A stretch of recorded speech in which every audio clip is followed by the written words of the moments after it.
అగ్ని ఆరదు, పురుగు చావదు. చిన్న నొప్పు పట్టుకుంటే సెకండ్లో ఇసురు వేస్తావు, అక్కడ ఆ నొప్పులు గొప్పగా పోయబడతాయి. భయంకరమైన శ్రమ, చనిపోము, ఆ బాధ కలుగుతూనే ఉంటున్నది. 1 గంట, 2 గంటల, 100 సంవత్సరాల, 1 సంవత్సరాల, యుగయుగము సహోదరి సహోదరుడా, భయంకరమైన శిక్ష ఉన్నది, శాశ్వత సంతోషం ఉన్నది. అందు నిమిత్తమే భయంకరమైన శిక్ష నుంచి విడిపించుట కొరకు, శాశ్వత సంతోషానందభరితునిగా నిన్ను నన్ను చేయట కొరకే ఆయన సహోదరి సహోదరుడు భూమికి ఆకాశమునకు మధ్య వేలాడినాడు. అందు నిమిత్తమే మనుష్యుని పోలికగా పుట్టినాడు. నీవు నేను ఆయన ఈ లోకములోకి వచ్చినప్పుడు ఏమి చేసినా మౌనముగా ఉండినాడు. నీవు ఉమ్ము వేసినా మౌనముగా ఉండినాడు. నువ్వు పిడిగుద్దులు గుద్దినా మౌనముగా ఉన్నాడు. అన్యాయపు తీర్పు తీర్చబడినా మౌనముగా ఉన్నాడు. సహోదరి సోదర, ప్రక్కలో బళ్ళెముతో దిగగొట్టినా మౌనముగా ఉన్నాడు. తల మీద ముండ్ల కిరీటం అదిమినా, చేతులు కాళ్ళలో శీలలు కొట్టినా మౌనముగా ఉన్నాడు. ఎందుకు?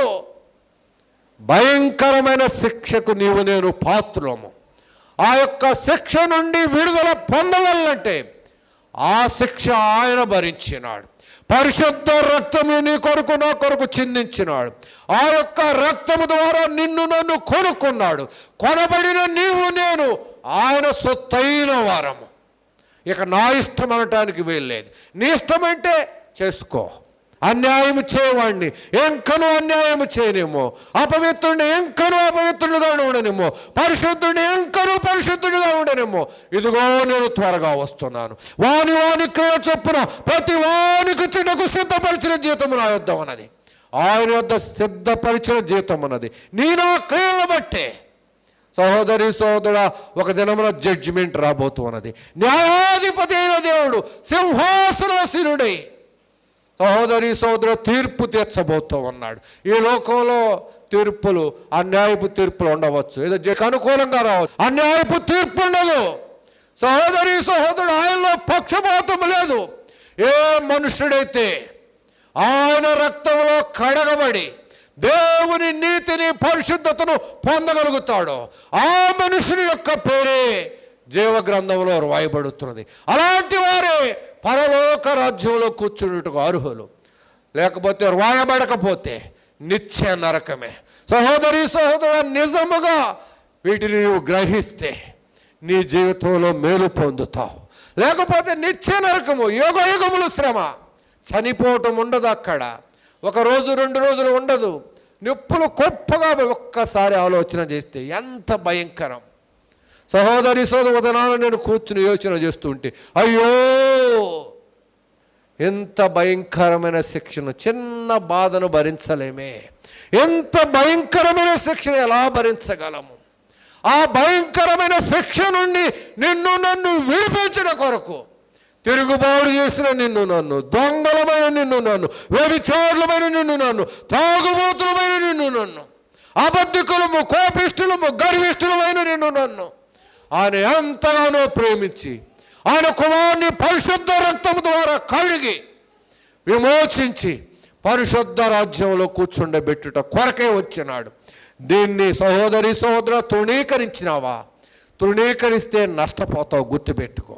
ఈ దినమున తెలియకపోవచ్చు, సువార్త వినబడుతున్నది, ఇది చేయవద్దు, దేవుని ఆజ్ఞలు ఉన్నవి, ఆయన కట్టడలు ఉన్నవి, ఆయన విధులు ఉన్నవి.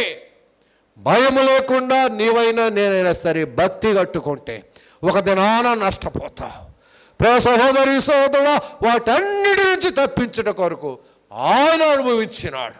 ఆ శిక్ష నీ మీద రాకుండా చేయట కొరకు ఆయన ఈ లోకంలోనికి వచ్చి నీకు గొప్ప భాగ్యత, రాజులైన యాజక సమూహములో, పరిశుద్ధ జనాంగములో నిన్ను నన్ను కూర్చుండబెట్టుట కొరకే ఆయన ఈ లోకంలోనికి వచ్చాడు. చాలామంది ఏదో ఆచారముగా అలవాటుగా భక్తి చేసుకుంటూ వెళ్ళి ఎవరు చూడబోయారండి నరకం, ఎవరు చూసినారండి పరలోకం అంటున్నారు. జాగ్రత్త సహోదరి సహోదరుల, శత్రువైన సాతాను నీ మనోనేత్రాలను మూసివేసినాడు, వాడు బంధించి వేసినాడు.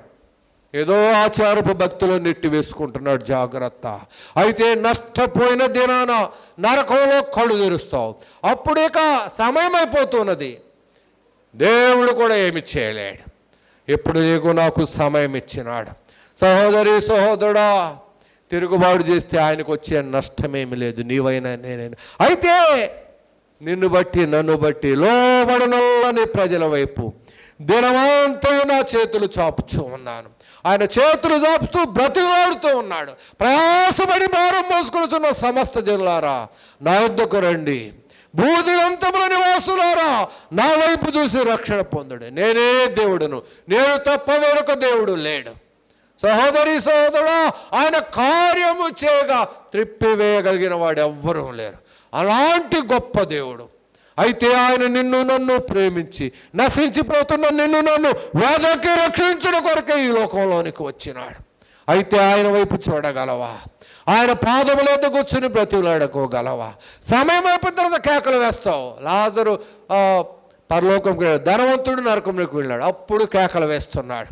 ఈ భూలోకంలో సువార్త వినపడుచున్నప్పుడు ధనవంతుడు తినుచు త్రాగుచు సుఖిస్తూ సన్నని నార వస్త్రములు ధరిస్తూ సువార్త వినబడుతున్న లెక్కలేని స్వభావం. చాలామంది మనుషులు ఈ దినములలో దేవుని దాసులు ప్రయాసతో పరిశుద్ధ గ్రంథములోని లేఖన భాగములు విప్పి ఎంతో భారముతో మాట్లాడుతూ ఉంటే, ఏదో మందిరములో ఉన్నప్పుడు దేవుని మాటలు వింటాం, బయటకు వెళ్ళి మరలా వెచ్చలివిడిగా. సహోదరి సహోదరుడు, పాపం అంటే భయం లేదు, నరకం అంటే భయం లేదు.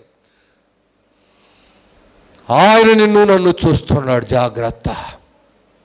ఆయన పరిశుద్ధుడైన దేవుడు. ఆయన పరిశుద్ధతనిచ్చిన కొరకే రక్తము చిందించినాడు. ఆయన వైపు చూడగలవా? సహోదరి సోదరు, నీవు నేను తిరుగుబాటు చేస్తే ఆయనకేమీ కాదు, నీకు నాకు నష్టమే. ఒక సముద్రం అన్నది తెలుసు, చూసిన వాళ్ళకి తెలుసు, చాలామందికి తెలుసు. సముద్రం వద్దకు వెళ్తావు, ఒక రాయి తీసుకుని సముద్రంలో విసిరివేస్తావు. ఒక చిన్న రాయి సముద్రంలో విసిరివేసినంత మాత్రాన సముద్రం ఏమన్నా ఆగిద్దా? అడ్డు కట్టబడిద్దా? ఏమీ ఆగదు. సముద్రానికి ఏమి రాదు. అలాంటి రాళ్ళు ఎన్ని వేసినా సముద్రానికి ఏమీ కాదు. రాయి వేస్తావు, సముద్రానికి ఏమి కాదు. అయితే వేయబడిన రాయి ఏమవుతున్నది? కనుమరుగైపోతుంది. జాగ్రత్త. సముద్రానికి ఏమి కాదు, రాయి వేసినంత మాత్రాన. వేయబడిన రాయే కనుమరుగైపోతున్నది. తిరుగుబాటు చేస్తే సహోదరి సహోదరుడా, ఒక దినాన కనుమరుగై నిత్య నరకమునకు పాత్రమవుతాం. అయితే ఆ నరకము నుండి తప్పింపబడి క్రీస్తు వారి రక్తంలో కడగబడటం అంటే ఒంటరిగా కూర్చుని ప్రార్థన చేయి. సచ్చిన స్థితిలో ఉన్న నిన్ను నన్ను జీవింపజేయటానికి ఆయన వచ్చినాడు. నిర్జీవ క్రియలను విడిచిపెట్టి